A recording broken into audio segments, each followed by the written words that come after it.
At the Madras terminus of the South Indian Railway, Subramanya, Ramana devotee who mystically was involved in leading me to Ramana, and I board a carriage on the Ceylon boat train. For several hours we roll onwards through the most variegated scenes. Green stretches of growing rice alternate with gaunt red hills. Shady plantations of stately coconut trees are followed by scattered peasants toiling in the paddy fields. As I sit at the window, the swift Indian dusk begins to blot out the landscape, and I turn my head to muse of other things. I begin to wonder at the strange things which have happened since I have worn the golden ring which Brahma has given me. For my plans have changed their face. A concatenation of unexpected circumstances has arisen to drive me farther south, instead of going farther east as I had intended. Is it possible, I ask myself, that these golden claws hold a stone which really possesses the mysterious power which the yogi has claimed for it? Although I endeavor to keep an open mind, it is difficult for any Westerner of scientifically trained mind to credit the idea. I dismiss the speculation from my mind, but do not succeed in driving away the uncertainty which lurks at the back of my thoughts. Why is it that my footsteps have been so strangely guided to the mountain hermitage whither I am traveling?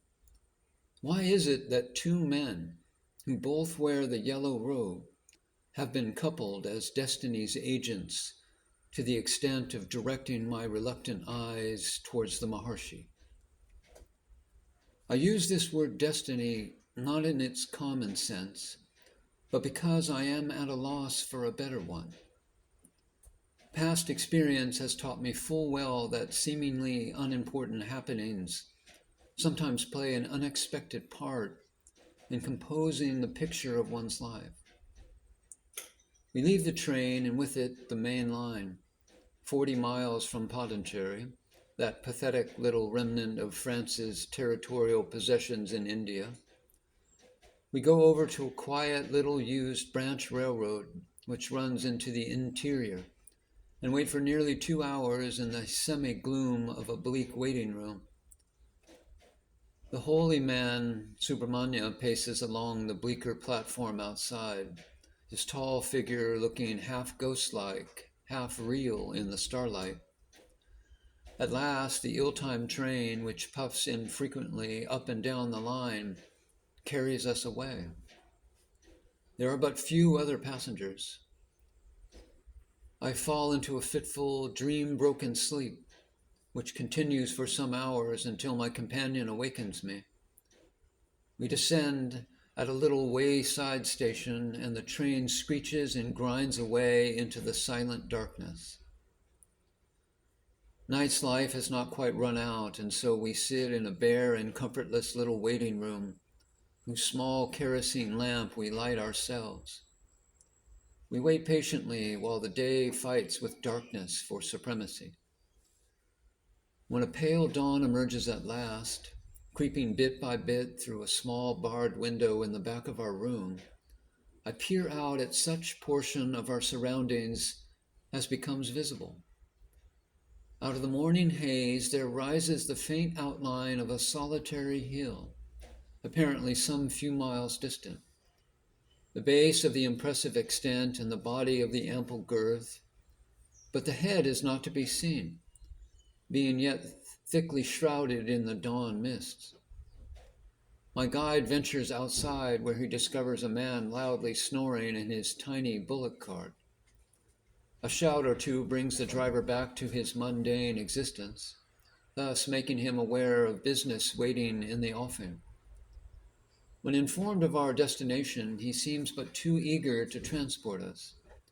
I gaze somewhat dubiously at his narrow conveyance, a bamboo canopy balanced on 2 wheels. Anyway, we clamber aboard and the man bundles the luggage after us. The holy man manages to compress himself into the minimum space which a human being can possibly occupy. I crouch under the low canopy with legs dangling out in space. The driver squats upon the shaft between his bulls with his chin almost touching his knees, and the problem of accommodation being thus solved more or less satisfactorily, we bid him off. Our progress is anything but rapid, despite the best efforts of a pair of strong, small white bullocks. These charming creatures are very useful as drought animals in the interior of India, because they endure heat better than horses and are less fastidious in the matter of diet. The customs of the quiet villages and small townships of the interior have not changed very much in the course of centuries. The bullock carts, which transported the traveler from place to place in 100 BC, transport him still, 2,000 years after. Our driver, whose face is the color of beaten bronze, has taken much pride in his animals. Their long, beautifully curved horns are adorned with shapely gilt ornaments. Their thin legs have tinkling brass bells tied to them. He guides them by means of a rein threaded through their nostrils.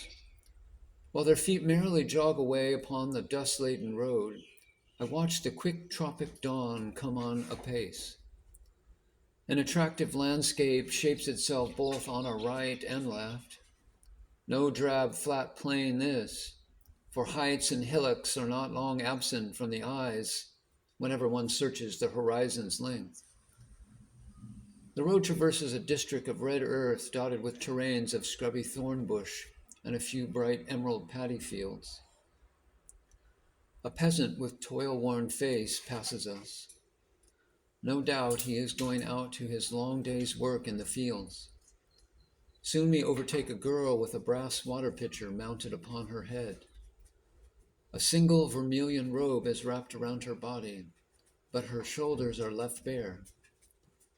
A blood-colored ruby ornaments one nostril, and a pair of gold bracelets gleam on her arms in the pale morning sunlight. The blackness of her skin reveals her as Dravidian, as indeed most of the inhabitants of these parts probably are, save for the Brahmins and Mohammedans. These Dravidian girls are usually gay and happy by nature. I find them more talkative than their brown countrywomen and more musical in voice. The girl stares at us with unfeigned surprise, and I guess that Europeans rarely visit this part of the interior. And so we ride on until the little township is reached.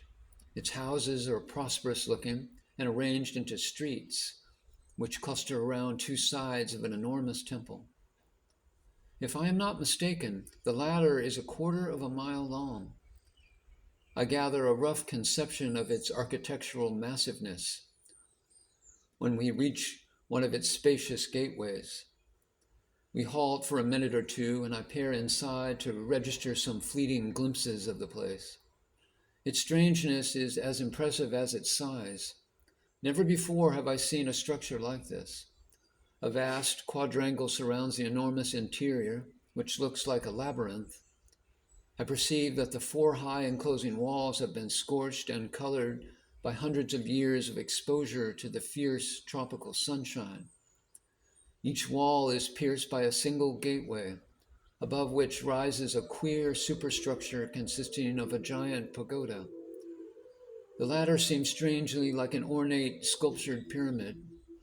Its lower part is built of stone, but the upper portion seems to be thickly plastered brickwork.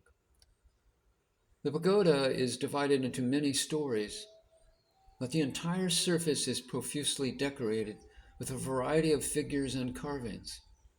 In addition to these 4 entrance towers, I count no less than 5 others which rise up within the interior of the temple. How curiously they remind one of Egyptian pyramids in the similarity of outline. My last glimpse is of long-roofed cloisters, of serried ranks of flat stone pillars in large numbers. of a great central enclosure, of dim shrines and dark corridors, and many little buildings. I make a mental note to explore this interesting place.